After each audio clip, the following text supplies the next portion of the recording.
Good afternoon, everyone. Welcome to the second IDSC International Conference, Disability and Resistance, uh, Disability, Resistance, Disruption and Transgression. This year round, the Indian Disability Studies Collective is hosting this conference in association with the Sri Guru Tegh Bahadur Khalsa College, Delhi University, the Guru Angad Dev Teaching Learning Center of SGTB Khalsa College, the Center for Disability Research and Training, Kirori College, Delhi University. The IDSC was formed in 2019 with the express aim of talking about, spreading about, thinking about disability studies to aspiring research scholars, to scholars who are already talking about it, to faculty members across nationwide. And the conferences that are organized under the aegis of the IDSC, along with other institutions, are done towards the same purpose. Now, I would officially like to begin the conference and would like to welcome Professor Someshwar Sati, the chairperson for IDSC, to come and say a few words. Thank you. Thank you, Ridvik. Professor Vibha Singh Chauhan, Principal, Kirori College. Professor Jaswinder Singh, Principal, Khalsa College. Professor Tom Shakespeare, the distinguished keynote speaker for the day. Professor Vimal Rar, esteemed members of the IDSC, and dear participants, ladies and gentlemen. It is my proud privilege to welcome you all to the IDSC International Conference 2021. As Ritwik just shared with you, the Indian Disability Studies Collective was formed in 2019. On May 5th of this year, disability scholars from across India, from Lucknow in the north to Chennai in the south,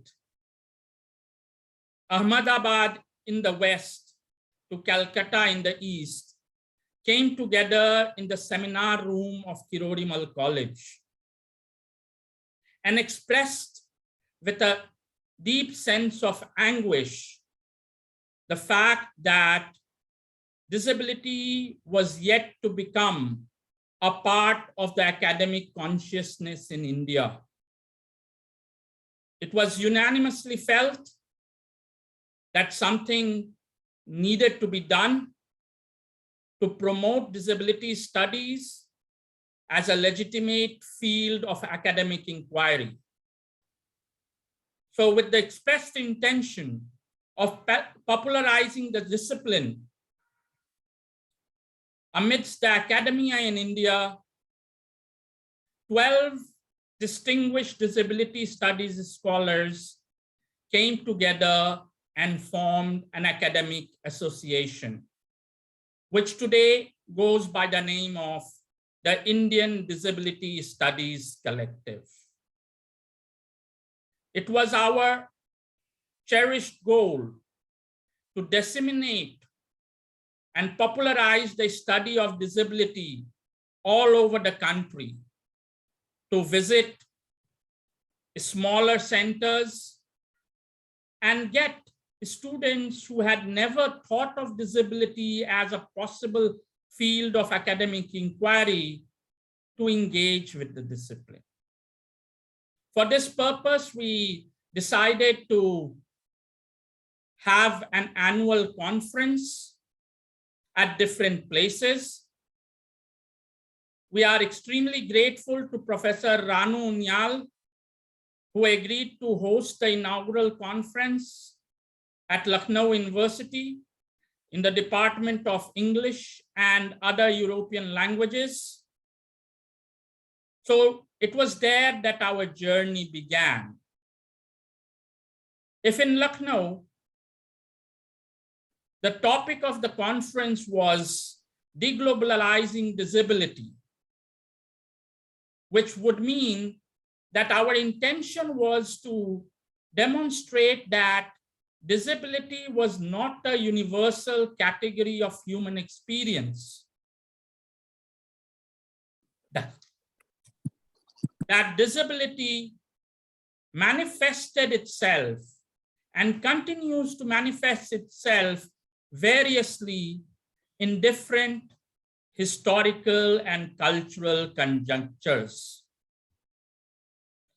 The intention here is to problematize the idea of disability and try to understand how can normative understandings of corporeal difference and embodiment be problematized through concepts of resistance, disruption, and transgression. The term resistance itself is very problematic. It is a complex phenomena which has been interpreted variously over the ages. For many, resistance is just the act of acting in an autonomous manner in self-interest. For others, resistance means battling and fighting, control. And yet others feel that resistance is just moving forward without any form of opposition. Given this wide range of semantic underpinnings of the term resistance, we are here together to try to contemplate on how can the normative forms and understandings of corporeal embodiment be problematized? Can we evolve different ways of thinking and understanding disability? What are the possibilities of evolving alternatives to the normative mode of defining disability? How should we go about the process of instituting alternative ways of thinking and knowing about corporeal difference and embodiment? Over the next 5 days, I'm sure that we shall unpack all these questions in a variety of ways. There is little doubt that the normative understanding of disability needs to be resisted, disrupted, and transgressed. The real question is, how can this be done? For example, the very unconscious act of a blind man traveling on his own questions the stereotypes of blind people being dependent, unable to move on their own. So, is that a form of resistance? Does that question the standard understandings of stereotypes of blind people? At times, we can resist, disrupt, and transgress power structures in very simple ways through our day-to-day behavior, through our attitudes to life, without really being overtly combative. On other occasions, resistance takes the form of overt combat, identity protest movements on the road. There are calls for legislations blocking of roads. This is also a form of resistance. And at times, curiously enough, from within the dominant establishment itself, notions of disability are unsettled. Look at the way that COVID completely changed our attitudes towards the phenomena of washing hands. Compulsive habit of washing hands earlier was understood as a psychological deformity. But now it is a much desired and perhaps the most rational act that one can perform during one's daily routine, constantly washing hands. So, has the conventional understanding of obsessive compulsive behavior been disrupted and transgressed? These are some of the questions that we need to raise over the next few days. To what degree should we resist the system, and how? Does resistance really result in the creation of an agency? Or can agency for the disabled also be acquired and achieved within the dominant structure? This is a very tricky question. For example, we just had the Tokyo Olympics. Para-athletes from the world over were hailed, their achievements celebrated. But is this an act of resistance or disruption or even transgression? Or is this a way of co-opting the disabled population of the world within a normative structure of power? So, ladies and gentlemen, I invite all of you to think about these questions over the next 5 days, and let us try to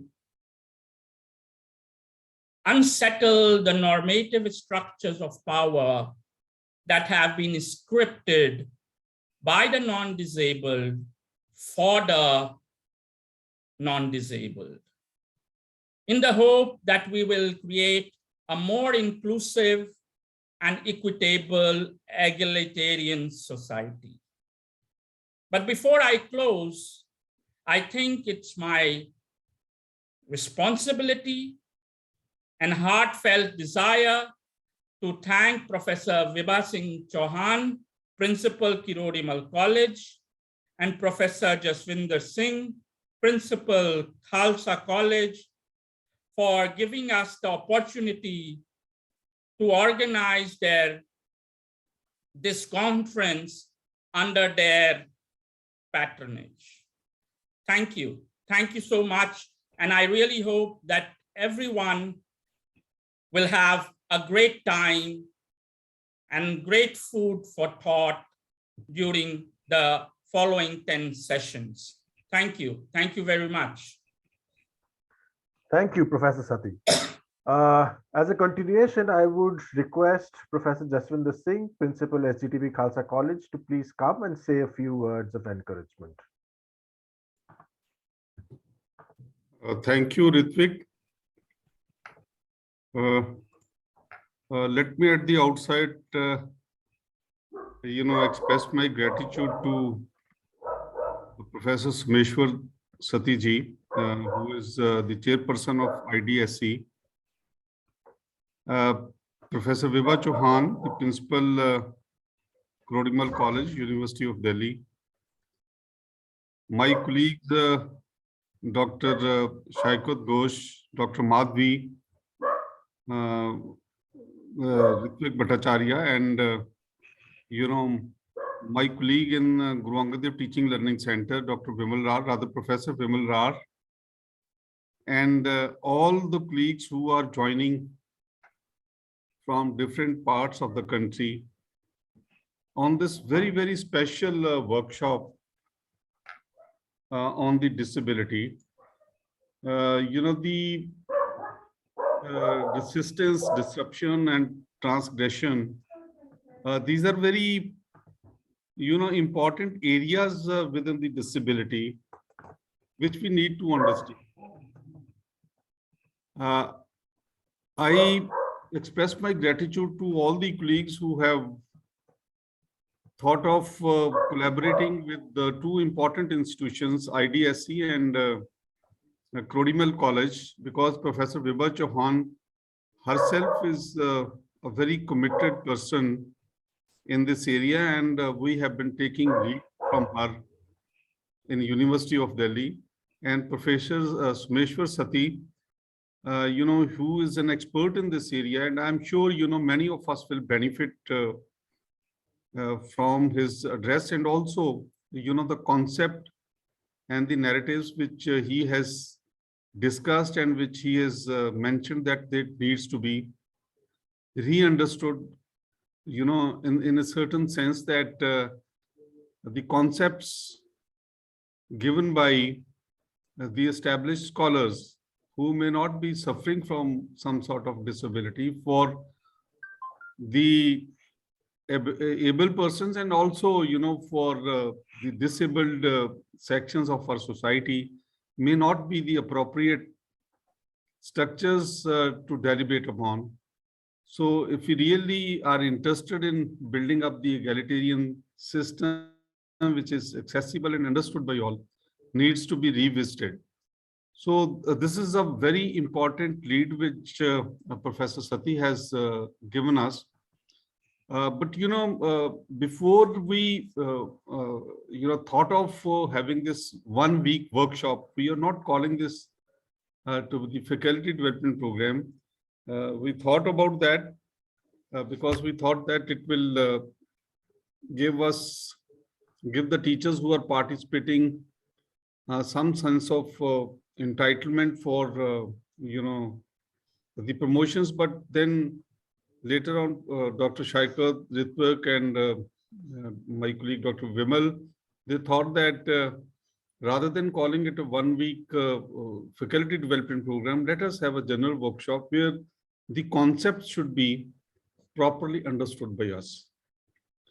We are in the process of developing National Curriculum Framework under the National Education Policy 2020.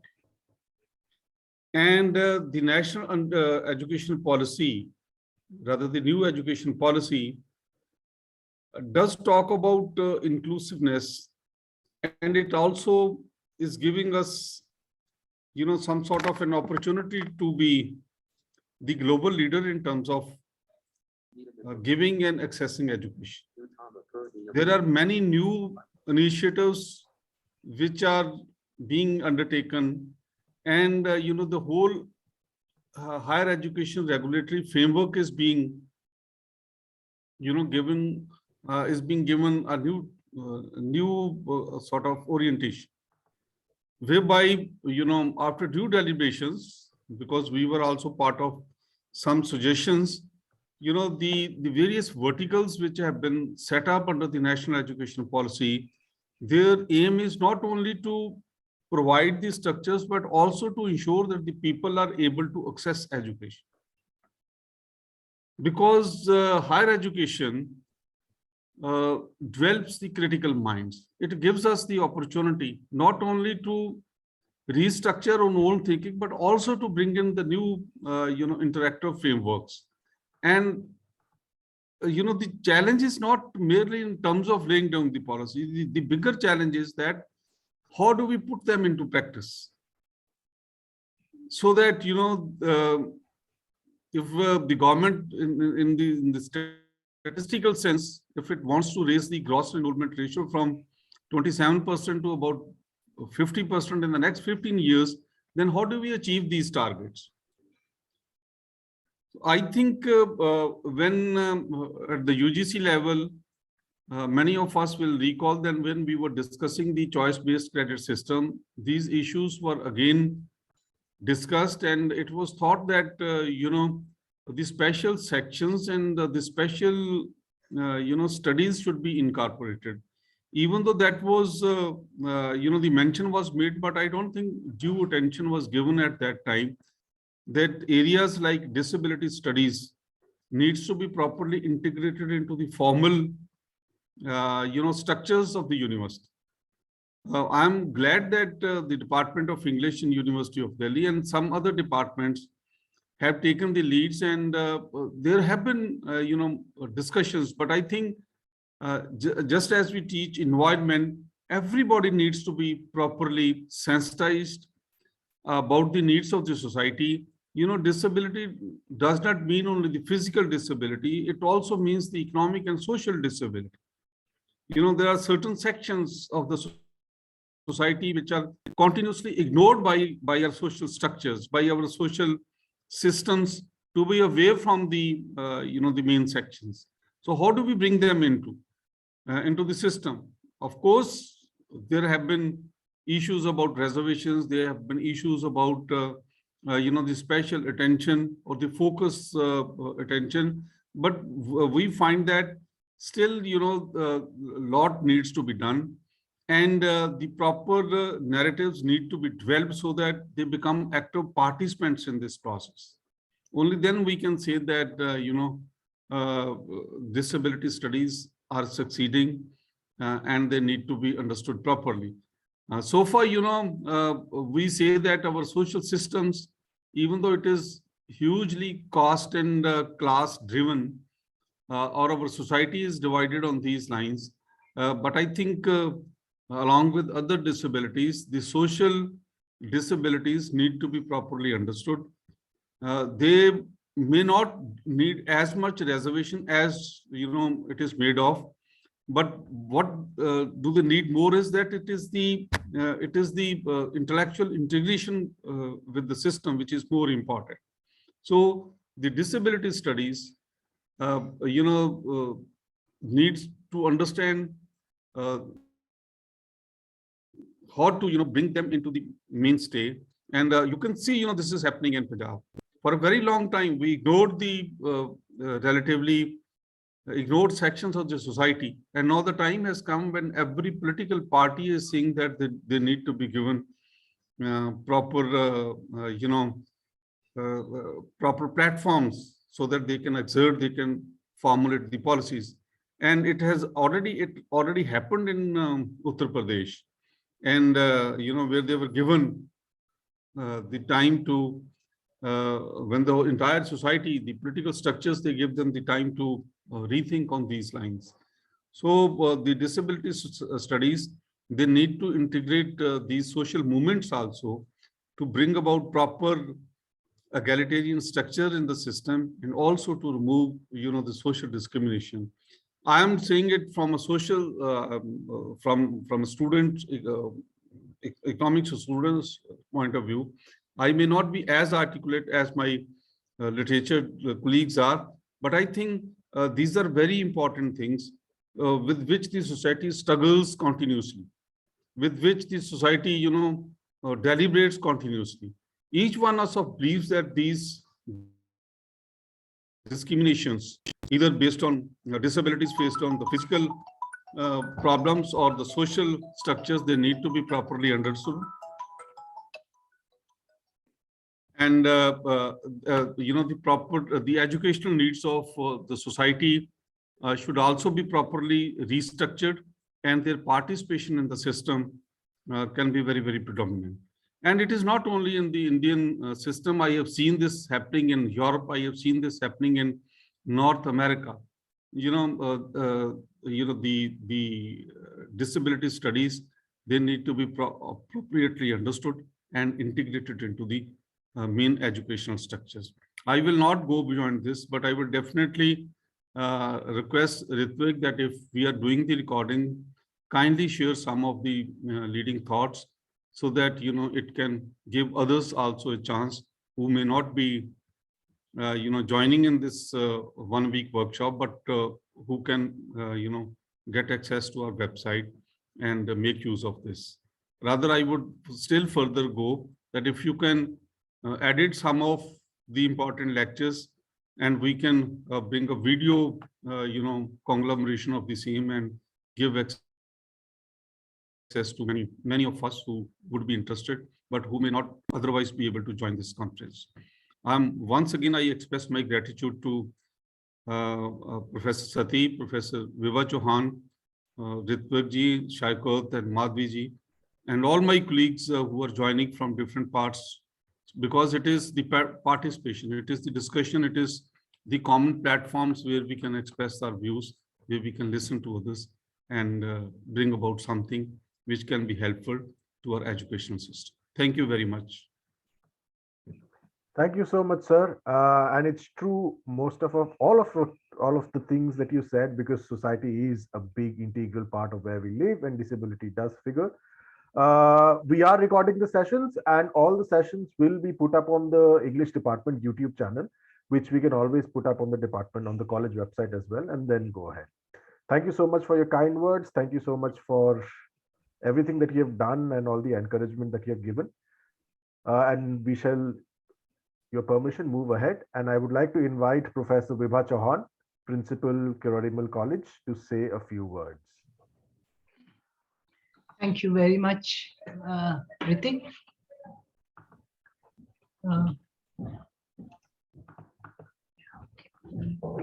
Thank you, Ritik. Thank you for inviting me. It's my privilege to welcome everyone here on behalf of Kirori College to this conference on disability, resistance, disruption, and transgression. This is being held in collaboration with the Center for Disability Research and Training and the Indian Disability Studies Collective, which has been generous enough to give us the opportunity to host this conference. IDSC is a much older group, and CBRT is very young. It's just a few months, maybe 2.5 months old. And so it's a privilege to be partners in this interaction and discussion that promises to be extremely fruitful. My very, very special thanks to Principal of Khalsa College, Professor Jaswinder Singh, who as always is very generous with his comments.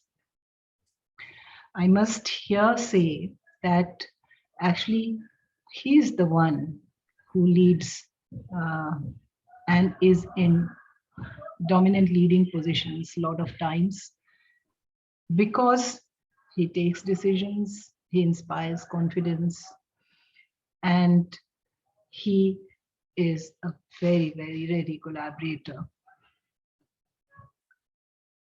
It's clear from what he has said that he is committed to the social and academic arena, and it's evident from the focus areas that are right there in Khalsa College. So it's an honor to collaborate with you, with Khalsa College and IDSC for this program, a week-long program. As I said earlier, the Center for Disability Research and Training was established just a couple of months back. And the mandate it has is to promote disability studies as a legitimate field of academic inquiry. The hosting of this present conference is a part of that continued endeavor. I deeply appreciate the efforts of Professor Someshwar Sati and the whole core committee of CBRT, who have got together along with members of IDSC. I have met Ritik. Thank you very much. Thanks to you and the other team members for making this possible. A very, very warm welcome to all our participants. More than 50 participants from across India and different parts of the globe. Thank you for becoming a part of this program, because I think participants are the most important part of any program. And we do hope that you would feel enriched by the time we finish this program. We are extremely fortunate to have with us Professor Tom Shakespeare, who will deliver the keynote address. Thank you, Professor, for finding time to be with us. We are keenly looking forward to your talk. We are also looking forward to the plenaries by Professor Stephen Kusisto, Professor Fiona Kumari Campbell, Professor Sandhya Limai, and Professor Anita Ghai. Thank you, all of you. Last month, we had organized a series of webinars in which we invited very important, eminent disability scholars from across the globe, including Professor Leonard Davis, Professor Nicholas Watson, Professor Dan Goodley, Professor Margaret Shildrick, Professor Anne Waldsmith, and many other renowned disability scholars from across the world. That was a greatly big learning experience, and in parts very intense. It opened up ways of reading, approaching, interpreting disability, the arena of disability itself. This present program is a part of a continued attempt to popularize disability studies within the Indian academia and to try and institutionalize it as a legitimate critical tool of academic inquiry. I'm sure that over the next 5 days, we shall try to understand and deliberate upon complex issues of resistance to normative understanding of disability and try to diffuse and transgress these notions to evolve alternative ways of knowing and thinking about difference of all kinds. I once again welcome all of you, and I am confident that the next 5 days would be an intellectually engaging week. Thank you very much once again. Thank you, ma'am, for all the kind words, for updating us. Thank you for everything that you have done. And once again, with your permission, we would like to move ahead. And I would like to invite Professor Shilpa Das, the Vice Chair of IDSC, to give a brief note about the topic of the conference and allow us to begin with the evening's programs. Thank you. Thank you, Professor Ritvik Bhattacharjee. Good afternoon and warm greetings to all the distinguished dignitaries here today. Professor Jaswinder Singh, Principal, Shri Guru Tegh Bahadur Khalsa College, Professor Vibha Singh ji, Principal, Kirori College, Professor Tom Shakespeare, the staff and students of both these colleges from Delhi University, the Center for Disability Research and Training at Kirori College, the paper presenters at the conference, registered delegates, our sign language interpreters, students and volunteers, colleagues and friends from the Indian Disability Studies Collective. A warm welcome to everybody to this IDSC International Conference 2021. We need to, at the start, take a little time to understand the conceptual definitions of the term resistance, that is the bedrock of this conference, and reflect upon it. Particularly pertinent to the conference are two ways of conceptualizing the term resistance. One, as actions that not only reject subordination, but do so by challenging the ideologies that support subordination. And two, as actions involving consciousness, collective action, and direct challenges to structures of power. So how may the individual and or the collective self be conserved against oppression? It can be conserved through a broad range of behaviors and actions, ranging from acting autonomously and with agency, questioning the status quo, covert acts of defiance to overt rebellion, so that social systems, processes, and values may be recast. While all these definitions of resistance are implicated in this conference, the primary understanding of the term as it emerges here is based on identity in general and the disabled identity in particular. So this week, we propose to understand the concept of resistance, disruption, and transgression in relation to disability. The questions then which come up immediately are, what happens when we discuss resistance with respect to this particular identity in particular? When and where do disabled people tender resistance? Is it in everyday situations or in more systemic contexts? For example, within families, at the employment site, or with respect to the education system? What compels them to resist?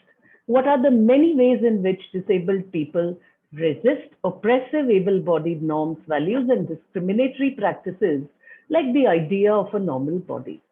How do they re-encounter and resist stigma, hierarchy, hegemony, and social control? How do they issue a challenge to their personal realities, existing social structures, cultural labels, and prescriptions and proscriptions that serve to demean and devalue them? What are these various levels, at a meso, micro, or macro level, at the level of the individual, institutions, or ideologies that disabled people tender resistance? Is there a way for us to categorize such resistance? What do we mean by passive or active resistance in the context of disability? And how might we move from narrower conceptions of resistance in everyday lives in the context of disability to more broadly based ones? What are these conceptions? How might the complexity of the phenomenon or action or opposition be captured? Can we have a more nuanced understanding of how hegemony and resistance operate in this context? The deliberations of the conference will surely lead us to alternative ways of responding to these or answers to these and other related emergent questions, with, of course, a focus on the complexities that the terms resistance, disruption, and transgression themselves present. The broad array of abstracts that we received in response to the call for proposals and the papers to be presented this week examine in diverse ways different socio-cultural entities and existences across a broad range of geographies and entangle with the needs of phenomenal resistance, disruption, and transgression. So resistance that is tendered to the establishment, to the stigma of disability, to able-bodied hegemonies, as well as the manner and modes in which such resistance is offered is what we'll see. They appear to cover a broad range of expression and discursive strategies, from shunning this very tenderness that is hurtful to us, as one of our presenters states, to living life to the fullest, as another scholar articulates, to what a third presenter calls resisting ableism in the everyday, that which would give an understanding of less institutionalized but more pervasive forms and modes. Through these strategies, they consciously seek to question existing social structures, resist both the oppression and the restrictive social environment, as well as their attributed identities, and more importantly, to rethink disability identities. Thus, a sense of action or active behavior is an important element of resistance here. As Jean Baudrillard argues, that strategies of resistance always change to reflect strategies of control. And against a system that excludes or represses the individual, the natural demand is one of inclusion, to become a subject. In fact, the Slovenian philosopher Žižek proposes a radical act that jumps outside the coordinates of the dominant system, including any opposition tied to these coordinates. This act transcends resistance itself. We must note here at this point that the heterogeneity of standpoint experience is as important as the commonalities of collective confrontation in the resistance of disability as social oppression. Now, giving it primacy means that we foreground forms of subjectivity and embodiment with a subversive potential for resistance. That is how our positionality or positional perspective as disabled people can serve as a place from where values are interpreted and constructed. So, interrogating disability as a political position. Now, there is in this way a negotiation of the self in relation to disabled people's perception of our everyday existence, so as to construct and establish a socially coherent and unique disabled identity. Now, so let me quote Professor Meenakshi Thapan here, when she says that inextricable with embodiment in these constructions of identities is the element of resistance, not only in the way that they play out the struggles of our lives in the real world, but also in the way that they construct the tropes of our stories and wrest agency for ourselves the moment we spot the possibility of struggle and any consequent change. So this resistance to the dominant social order, she says, with its attendant stigmas, enables us to bring in a real degree of transformation and positive change in our lives, which in turn fuels us with an inner strength with both the material and subjective aspects of our embodiment. Needless to say, this self-concept is vested with a dignity that is our own. So the conference tracks are diverse, and we look forward to the papers presented in them, clarifying substantive issues that underlie these tracks, namely disability and existence, disability and assertion, disability and gender, disability and discourse, disability with respect to performance, narrativizing disability, writing disability and disabled writing, and literary narratives. Disability and education. We shall also examine in another track how disabled people offer resistance to their stigmatized disabled identities by narrating life histories on disability. So let us all look forward to some engaging paper presentations, stimulating discussions, and critical deliberations over the course of the week that will advance our understanding of the dynamic and dialectical nature of resistance to, of, and by disability. And in doing so, broaden our understanding and knowledge of it. With that, I now invite Professor Nandini Ghosh to chair the next session that we have all been waiting for, Professor Tom Shakespeare's Keynote Address. Professor Nandini Ghosh is Assistant Professor of Sociology at the Institute of Development Studies, Kolkata.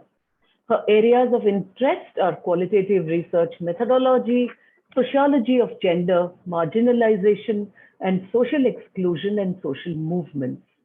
She has published a monograph titled Impaired Bodies, Gendered Lives, Everyday Realities of Disabled Women in 2016, edited a volume titled Interrogating Disability in India, Theory and Practice, published by Springer in 2016. She has also co-edited 2 books, Pratyaha Everyday Life Worlds, published by Primus in 2015, and Caste and Gender in Contemporary India, Power, Privilege and Politics in 2018. So over to you, Professor Ghosh, and thank you, everyone. Thank you, Shilpa, Professor Shilpa Das. It is my pleasure to invite Professor Tom Shakespeare to this IDSC, second IDSC conference. Professor Tom Shakespeare is a leading disability scholar and activist from the United Kingdom, sociologist and bioethicist. He has taught in different universities across UK. He has also worked as a technical officer at the World Health Organization, Geneva. He has a lot of books to his name, primarily Sexual Politics of Disability, 1996, Disability Rights and Wrongs, 2006, and which was printed and published in 2014, Disability, the Basics. He has also co-authored and co-edited the World Report on Disability in 2011 and International Perspectives on Spinal Cord Injury 2014 during his tenure at the WHO. Tom is also has been a member of the Arts Council of England and the Nuffield Council on Bioethics. Tom's research on disabled people in UK and Africa have explored the areas of social and economic consequences of impairment and illness. And he teaches disability and development, including disability rights, sexual and reproductive health of disabled people, disability and mental health. He's also a regular contributor to BBC Radio and writes regularly for The Lancet. Welcome, Tom. It's a pleasure to have you here at the conference and to meet you again online, though. I hand it over to you, Tom, now. Thank you very much, Nandini, and it's a great pleasure to be with you all. It was typical that just on the stroke of being introduced, the drilling started. So I'm hoping that you have good audio and we can have a good interaction. It's a great honor to be with you all, friends. I've spent many happy hours in India, most recently in Vellore, but I've also been to many cities like Delhi and Agra and Pune and Mumbai and so forth. And I look forward to the day when I can come back and we can safely discuss these ideas face to face. What I would like to do is to share my screen.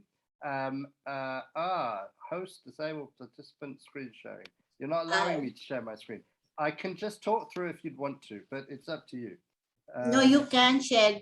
Ritvik, will you please enable the screen sharing? So what I wanted to do while we're waiting for it to be enabled was to briefly tell you about, thank you very much, briefly tell you about my center. So I'm, as introduced, I am at the London School of Hygiene and Tropical Medicine. We're mainly public health, development studies and so forth.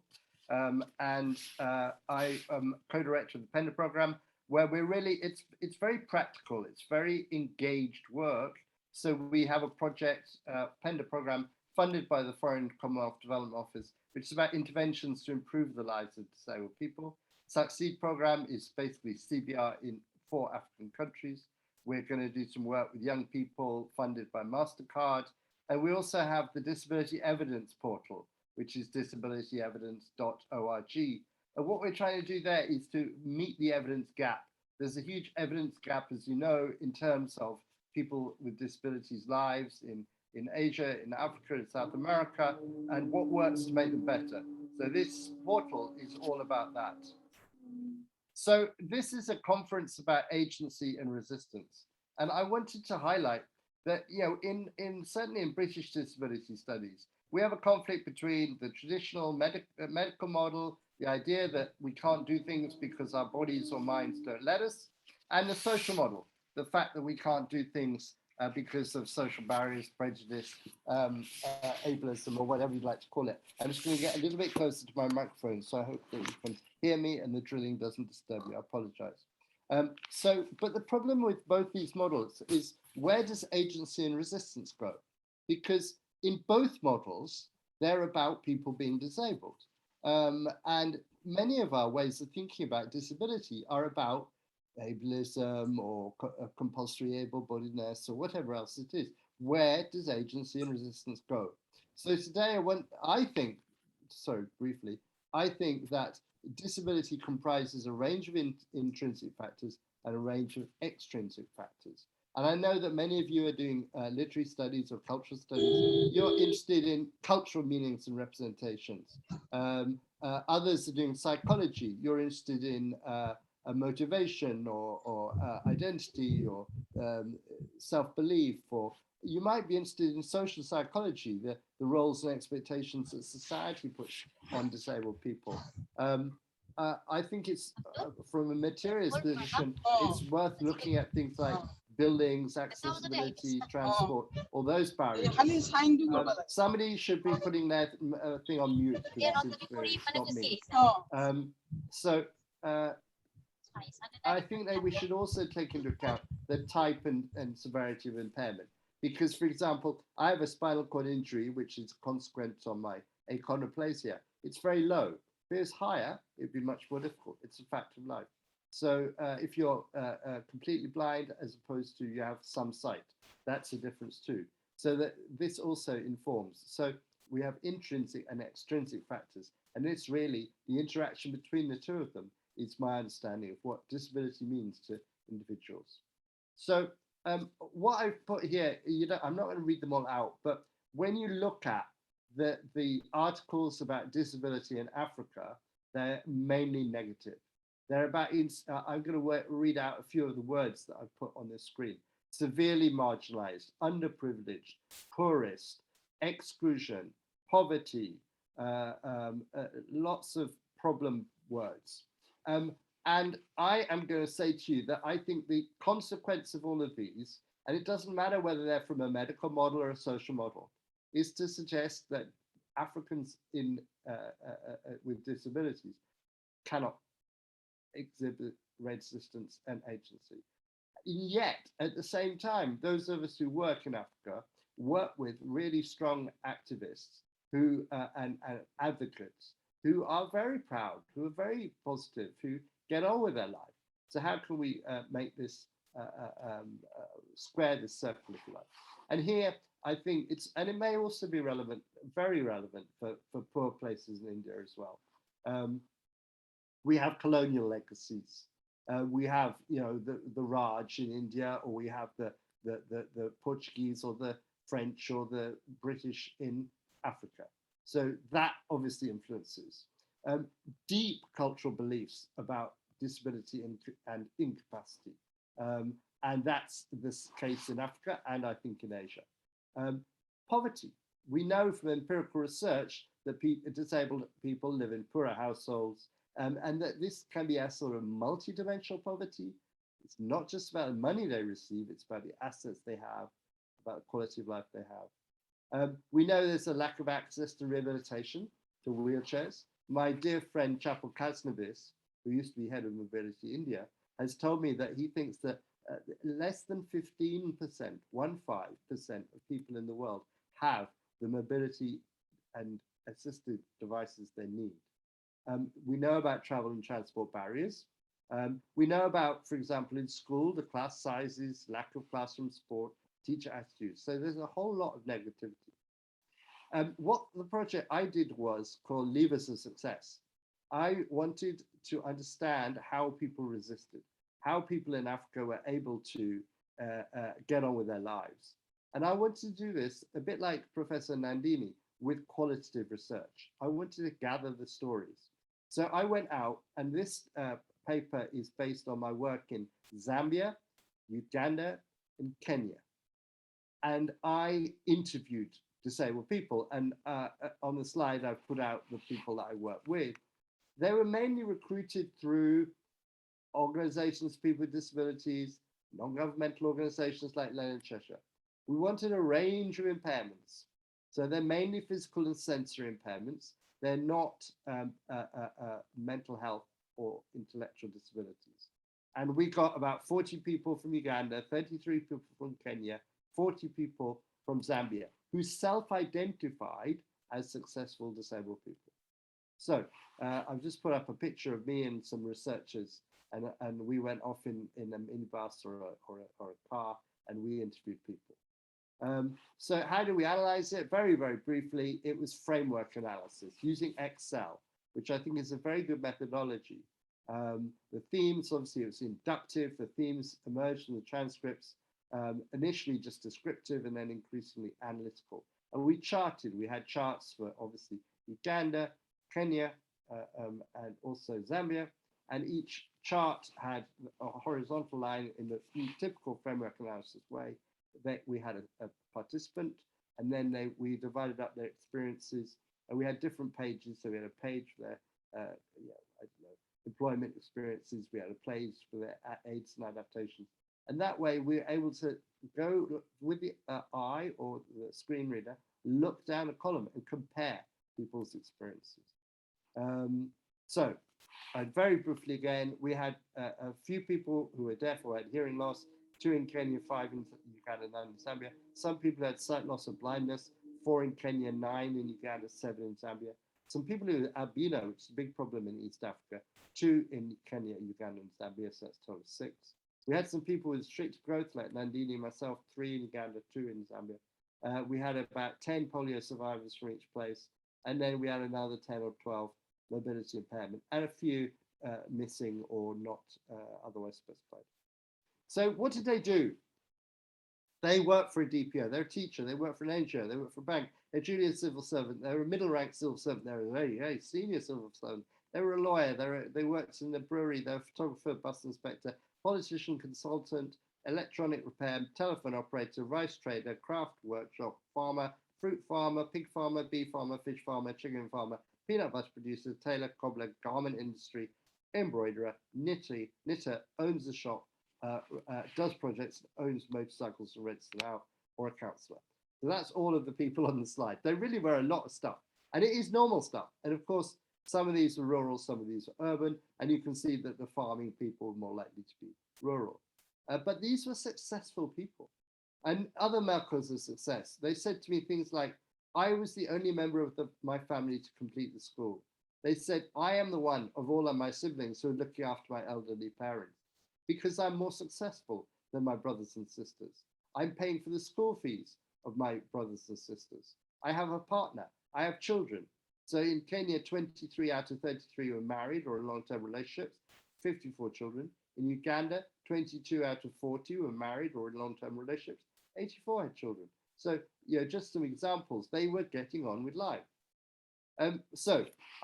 This is a slide about family reaction, because I want to say that many of these children who are born with disabilities face negative attitudes.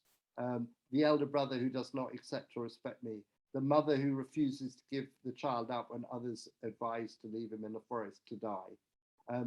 Another where the father walks out, feels that schooling is a waste of time. Another where the grandmother encourages the family to leave the child to die. Another with the birth mother who walks out because she can't attend to his needs. Another where the mother-in-law were the mother, the sister, and the mother-in-law were all very negative about this person who had disability. So I know this happens in India also, but in Africa, there's a lot of negativity when there is either the birth of a disabled child or a child becomes blind, deaf, or paralyzed, as sometimes happens with disease and accident. So there's a lot of negativity. And this is based on a feeling that disabled people can't do anything, that they're rubbish, that they are going to be a failure, and they're going to be a cost to the family.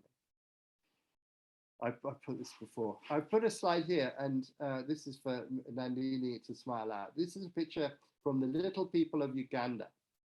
It's a really nice slide of people with achondroplasia, children, and who are the most beautiful children in the world. I just wanted to show that there is DPO, NGO development in these countries. So let's just think about schooling.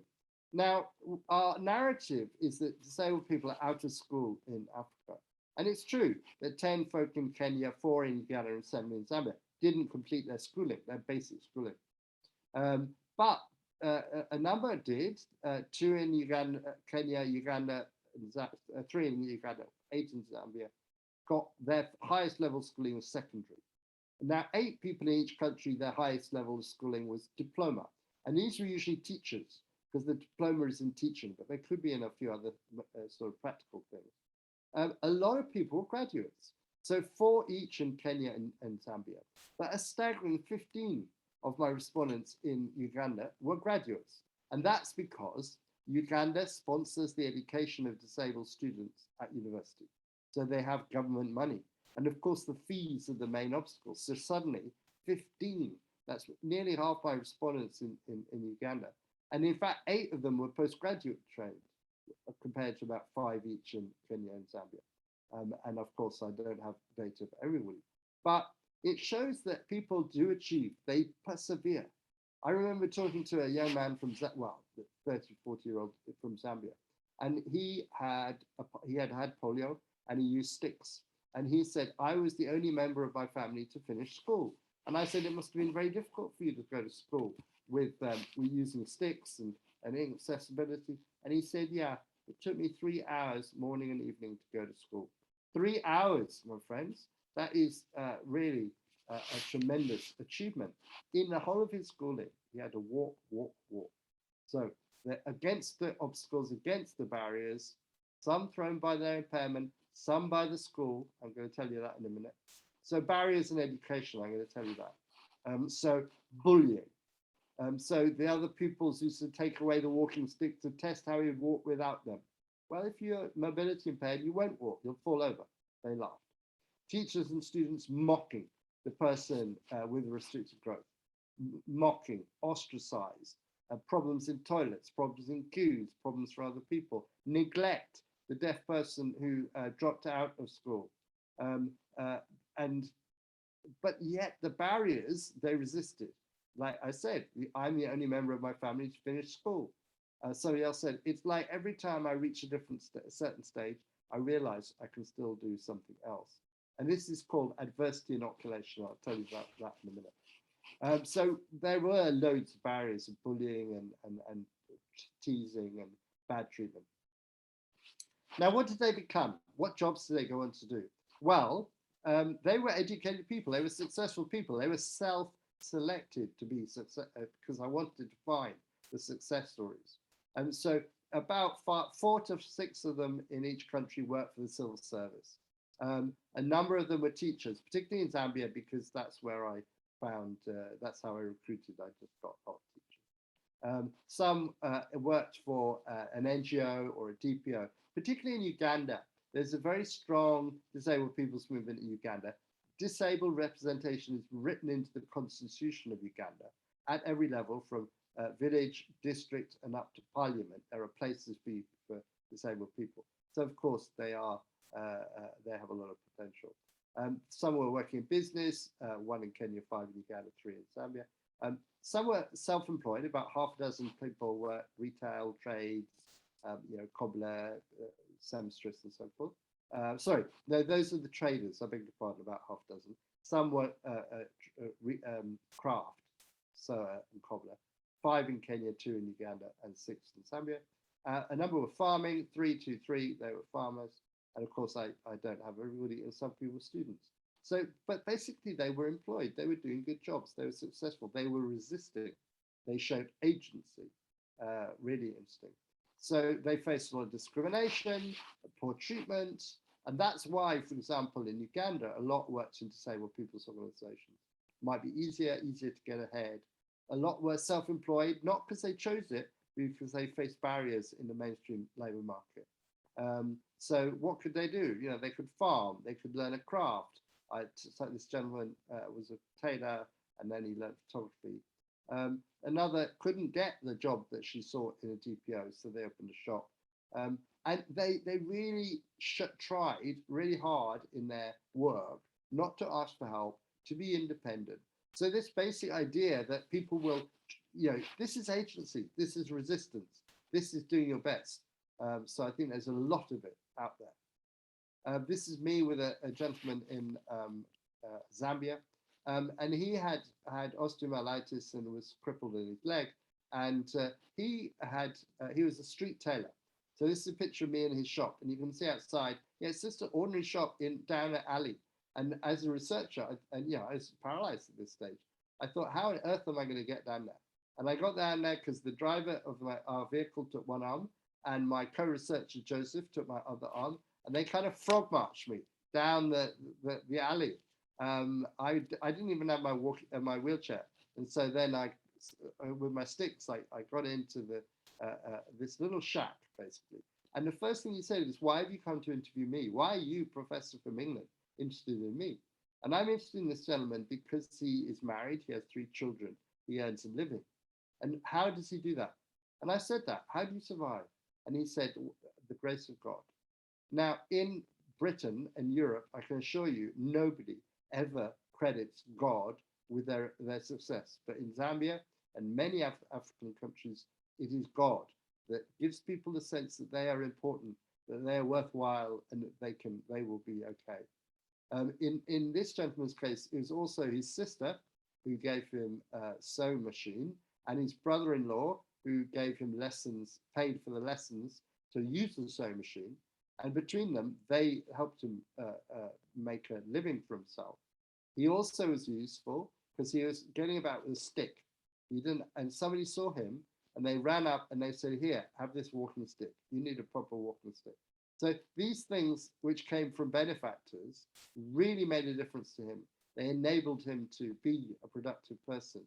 And while I was there in his shack, people came in, "Can you alter this? Can you change that? Will you do this by tomorrow?" And that's his work. And he works for everybody else, and he earns a good living. So barriers in business, you know about this, like microfinance, will you pay us back? But despite these barriers, many barriers, people said things like, if I start pitying myself, I will fail. Nobody cares about me and nobody's willing to help me. So I have to cope with whatever comes ahead of me. So great sense of determination. Another person with spinal cord injury, I want to show my fellow PWDs that we can make it. And when I fully recover, I have a vision that I want to create job opportunities for others. So a real sense of purpose, these are people that are not going to be defeated, either by impairment or by disabling barriers. And why did they have success? Well, I said a lot of things: the support of my family, hard work, self-determination, perseverance, self-belief, hard work, determination, being focused, independent-minded, a refusal to accept charity, confidence, charisma, resilience, hard work and prayer, and as I've said before, the grace of God. So, mostly these are individual or divine explanations for success, yeah? There's a few that talk about support of family, but mostly it's me, and in a way, if you went out in the streets of Delhi or Calcutta or wherever you are and found somebody successful and said, "How are you successful, sir?" He would say, "Because of my hard work, I got where I am today." That's what all successful people say. So it's not that surprising. But it is interesting that they see it as an individual resilience, resistance. And they do face many, many barriers. So here's a quotation from a gentleman from Zambia. This is the one with a spinal cord injury, not involved with a disability DPO, did his education from a hospital, runs a grocery shop, employs people, and now he's looking to try and start a relationship. He's good at the deal. I mean, he might be in a wheelchair, but he is really, working. So I'm sure that by now he hopefully has found somebody to marry. And this woman from Kenya is very interesting. So she had, I think, thalidomide. She's from a middle-class background. She was born in a hospital. Very few Africans are born in a hospital. And because she was born in a hospital, despite the fact of having sort of phocomelia, malformed arms, limbs, she wasn't killed at birth. If he'd been a poor person in a country, rural setting, somebody with her disability would probably not have survived. The neighbors believed that she was an evil spirit. So her father was able to pay the fees in a boarding school, and she had a classroom assistant to do things for her, but she faced a lot of bullying. And that bullying made her determined. Her intelligence, her class, and her resistance made her determined. So this is what she said: look at yourself as a person, not a disabled person. Look at yourself and say, this is my life, see what I can make of it. And here, sorry, I've flipped ahead. Here, this is what she did. She got a master's overseas.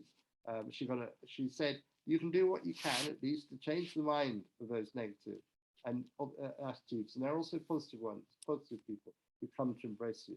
So she faced a lot of discrimination. She was very clever. She used people skills. She said she defied people to look at her impairment and said, I will survive.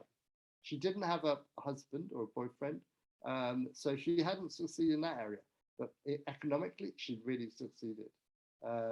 And it was very interesting because I said to her, well, yeah, she's at the end of her career. She said, I'm going to retire. I bought a piece of land and I'm going to retire there and build a house, and that's where I'm going to live. And I said, is that in your village where you come from? And she said, oh, no. So it's a big distance from my family. And I thought, oh, that's very strange. Why would you do that? And then I realized that her family had probably been pestering her for money and for support all her adult life. And she didn't want to retire and have them try and move in and take over. She wanted her independence. Great woman. So this is just a picture. It's not of anybody. This is a picture from Tanzania, my friend Faustina, and they're training disabled people to use wheelchairs, and they're forming a very strong disabled people's organization. So I just want to talk, if I may, if I have time, about the psychology of resilience. And this is very relevant for agency. And if you look at the psychological literature, actually, human beings have a capacity for resilience and resistance in the face of trauma. And this really important psychologist called Deborah Marston, and I'm going to read her quotation. Resilience does not come from rare and special qualities, but from the everyday magic. That's the phrase she uses, everyday magic of ordinary normative human resources in the minds, brains, and bodies of children, in their families, relationships, in their communities. So basically, all human beings have this capacity. Obviously, our positioning, our gender, our class, influence what we can do with it, but we all have this capacity. And there's this phrase that I mentioned before called adversity inoculation. And what that is that for your sense of self, for your sense of personhood, it's very, very useful to have small obstacles which you can overcome. And you overcome one obstacle, and then you think, all right, I'll try the next one. You overcome that, and you feel stronger. And then you know, the constant adversity. Now it has to be a small obstacle. It can't be if it's a very big obstacle, there's no way you can overcome it. You fail, and you feel really bad about yourself. But if it's a small obstacle which you overcome, then you steadily, bit by bit, feel better about yourself. And I can tell you this work. This is, you know this in your life, but it worked for me. For example, I went to my first country, Zambia in Africa, and I thought, oh yeah, I'll try that one. And you know what? I gathered the data. I felt really good. I had a really good collaborator, got some great interviews. I thought, okay, I've done it. And then my colleagues in the network said, no, you've got to go to Uganda and Kenya. I thought, oh, yeah, it's scary, not sure I can do this. But I had successfully done Zambia, so I went to Uganda and Kenya, and that was very successful. And then I was like, I am the researcher, I can do Africa. And so when somebody said, right, next, Sierra Leone, and Sierra Leone is one of the poorest countries in the world, it's had civil war, it's had Ebola, it's really hard work to live in. And I thought, well, I've done those other 3 countries, I'll do this one too. And I went, and great people, I showed you on the slide, and they really helped me. And you know, the fact that they did so much work in Sierra Leone is not because it's a bad place, it's a great place. So this steady adversity, and disability gives you that adversity. There is no, we have plenty of adversity, but if we can overcome it in small steps, we will feel £1 million. And that's the reason that a lot of disabled people are really strong, because we've had to face down this problem. And also, I have to say, the ones who tend to succeed have emotional intelligence, probably have intellectual intelligence too. They can make the most of their situation. Tell you very briefly, this deaf woman I spoke to, I think in Kenya, we communicated in the sign language. And I said, that must have been very difficult. You know, she came from a very poor family. They didn't even own land. They were like peasants, sharecroppers on other people's land. And her father was told, you know, abandon this child. Don't spend education on this girl who's deaf. Forget it. She's never going to amount to anything. And yet the school fees were paid. And she was in a big class. In African schools, there's maybe 80 children in a class. No sign language interpreter. So what did she do? Well, she sat not hearing anything through the class. Then she found the cleverest person in the class and she copied their notes. And if they didn't understand them, she copied somebody else's notes. And by this, she gained the content working of every lesson and learnt it. And in African schooling, a lot of it is about rote learning. And if you can learn it off by heart, you're going to pass the exam. And she did. She learned it off by heart. She passed the exam. She got O levels. She got A levels. Then she went to train as a teacher. She got into primary teaching. And then she thought, oh, I'm not a such for this. I'm going to get a degree in education. And that's where she got sign language. And then she got a master's in curriculum design. And she's now a deaf woman, a teacher who is learning about and studying curriculum development for deaf children so they can have access to the curriculum. I mean, she's done brilliantly. She's a successful professional person. And yet they came from a very poor background. Now that was intelligence. Some children would just have sat there, not learnt anything, gone home, not got anywhere. But she was really intelligent. So it really makes a difference. And also she could persuade people to show her notes. That's really impressive. She's obviously a really good kid. So I want to say, disabled people adapt. Disabled people also adapt. And if you look at a wonderful paper by Gary Albrecht and Patrick Dovica, now 20 years old, the quality of life of many, not all, many disabled people is the same as everybody else, sometimes better. I think non-disabled people mistakenly think disabled people have a low quality of life. And this quote from Ron Amundsen, my friend at Hawaii, and it's about hedonic adaptation, a great paper if you have time to read it. And I've got all the references at the end of this PowerPoint. Hedonic adaptation that produces real changes in quality of life, not false consciousness. So it's not just that these disabled people think that they're okay, but they're really not. It's that they are okay. They have adapted. They have got on. They've shown what you're doing about this conference, resistance and agency. So I think it's a really, really good example. And you will find this. You've got this in India. So I think finding the qualitative research is really important, doing that research. How do they survive? Very briefly, family support. I've told you about how terrible families could be. They could also be really good. My parents love me and they show me the others that I'm a child to them, just like the others. I cannot begin to think of how my life would have been without family support. This gentleman from Uganda, he had brothers, they used to carry him 5 kilometers to school, then between each class and then to the toilet. And this gentleman in Zambia who's blind, and his mother said to him, you of all my children must finish school, because she knows that the blind kid is not going to survive unless he's able to use his or her intelligence. And this gentleman became the headmaster of a school for the blind. So, and then there are external supports. And now not all of my respondents are rich or middle class. That lady with Focomilia was, but mostly weren't. But they had family support. And I think education, education, education. So in many cases, donors paid the school fees. Maybe an American lady, a German wife of a Ugandan doctor, a British teacher, a Dutch NGO, a wealthy neighbor. But time and time again, they said they were very poor, but somebody else paid their school fees. And many were sponsored at university, either by the government, or by the Catholic Church, or by Compassion International, or by Abilis, which is Finnish, or by a charitable trust, or even a disabled people's organization. That enabled them to get university schooling.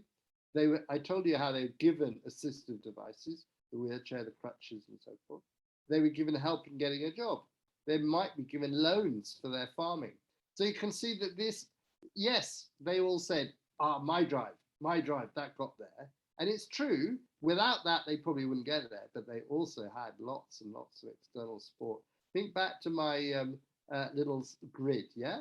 So it's partly about internal, whatever it was called, ordinary magic, but it's partly about being in an environment which recognizes you and supports you. And of course, because they were bright kids and because they worked hard, they were going to get those donors. If they'd been lazy or if they'd been stupid, I'm afraid to say they wouldn't. But the clever kids will get more. To those that have more will be given. And so we need to try and spread the love, really. So I've told you about the impairment, the internal resources. These are very positive people, the high IQ probably. They are disabled, but that's only one part of their identity. Adrian Ash says, look, don't take a part for the whole. They're men, they're women, they're poor, they're wealthy, they're rural, they're urban, they're disabled. All of these things interact. So let me conclude. I want in the study to challenge the negative assumption that implied disabled people can never do well. I want to say it makes sense if you're doing development to invest in disabled people and barrier removal, because it will repay. These people are wealthier, well, they're not wealthy, but they're living for themselves on an equal basis with others.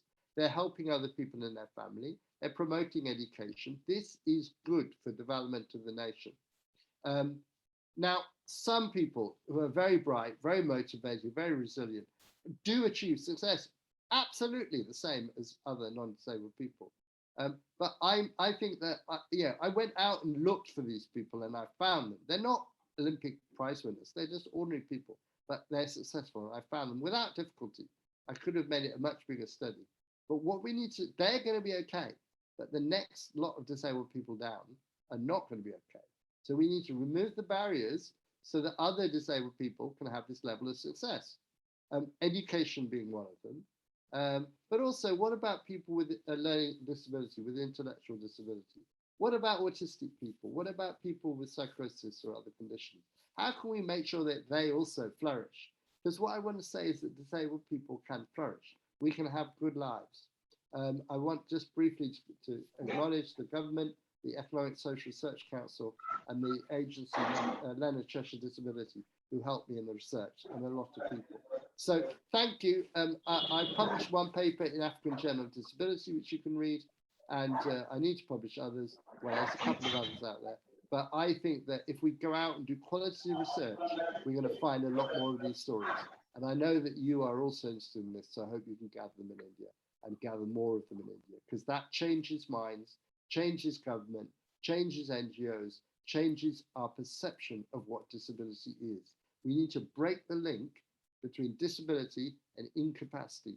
We need to be able to say we are disabled, strong, we're doing good, and we will do more good. So thank you very much for your time and have a wonderful conference. Thank you so much. Thank you so much, Tom, Professor Shakespeare. It was really, really heartening to hear some of the things that we are talking here in terms of disability activism also, that disability is not incapacity and disabled people also can flourish. So thank you so much for coming here and speaking to us. I would like to bring this session to a close since this is a keynote. There will not be any question answer session. I would like to hand over the mic to Anurima Chanda, who is the Joint Secretary of IDSC. Anurima? Yes, I'll just take over. Yeah, thank you so Thank you. much. Thank you, Tom.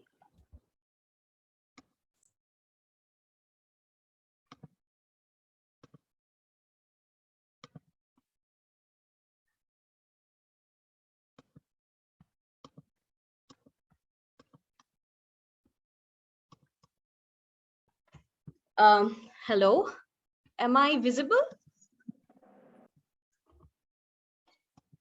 Okay.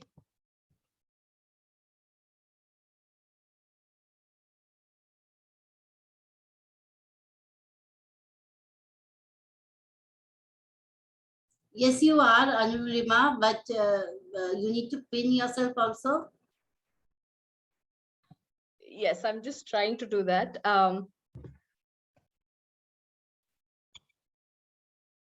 Okay.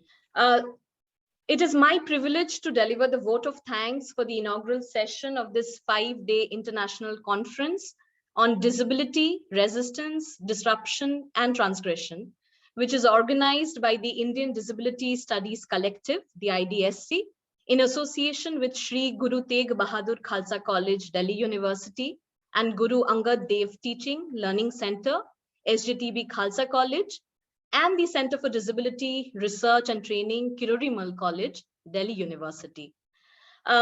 Professor Sati has already mentioned how the IDSC was formed and about our inaugural conference, which was held in October 2019. This was hosted by the Department of English and Modern European Languages, the University of Lucknow. Little did we know that, the world as we know it would change so much in just a couple of months at that point of time. And we had already started planning for our next annual conference, which we were to find out very soon had to be, it had to be put completely on hold with the pandemic raging. This year, when we again, got back, we started putting together the pieces again and decided that, we wanted to go ahead with an online conference. We were fortunate to find a helping hand from SGTB Khalsa College, from Kirori College, and GAD TLC. And for this, I would really like to thank Professor Jaswinder Singh, Principal, SGTB Khalsa College, Professor Vibha Chauhan, Principal, Kirori College, and Professor Vimal Rar, Director, Guru Angad Dev Teaching Learning Center. Thank you so much for helping us turn this dream into a reality. A heartfelt thanks to Professor Tom Shakespeare for agreeing to deliver the keynote address for our conference at such a short notice. Thank you so much, Professor, for the great talk. I think it's always a pleasure listening to you. I would also like to thank all the IDSC members, for working round the clock in putting this entire conference together, especially Dr. Sati for the welcome address today, for Shilpa Das for the opening remarks, Nandini Ghosh for chairing the inaugural session, and to Ritvik Bhattacharya for moderating the entire session. I would also like to extend my thanks to Garima and Stuti, our sign language interpreters for today, for this session. Thank you so much. I don't know what we would do without both of you. I would also like to extend our thanks to Shoykot Ghosh and Shweta Kilnani from SGTB Khalsa College. Thank you so much for being with us, for extending your helping hand, for helping us with this organization. Thank you so much. And last but not the least, this conference wouldn't have been possible without our participants. When we circulated the CFP for this conference, we were overwhelmed to find a whole host of abstracts and such thought-provoking abstracts. Thank you so much for such active participation and for bearing with us for all the barrage of mails that we sent your way. Thank you so much for being with us. And for all of you who've seen the schedule, you all know that we have like 5 packed days and really great papers. Really looking forward to that. So with that, we come to the end of the inaugural session. According to the schedule, we are supposed to begin with the technical sessions at 4:30. So we have around, say, 25 minutes for now. So we'll take a short break and then again, come back. The links to these sessions have already been shared in the schedule. So you can join according to your preferences, session A and session B, which will be chaired by Sandeep and by Shrinjoy.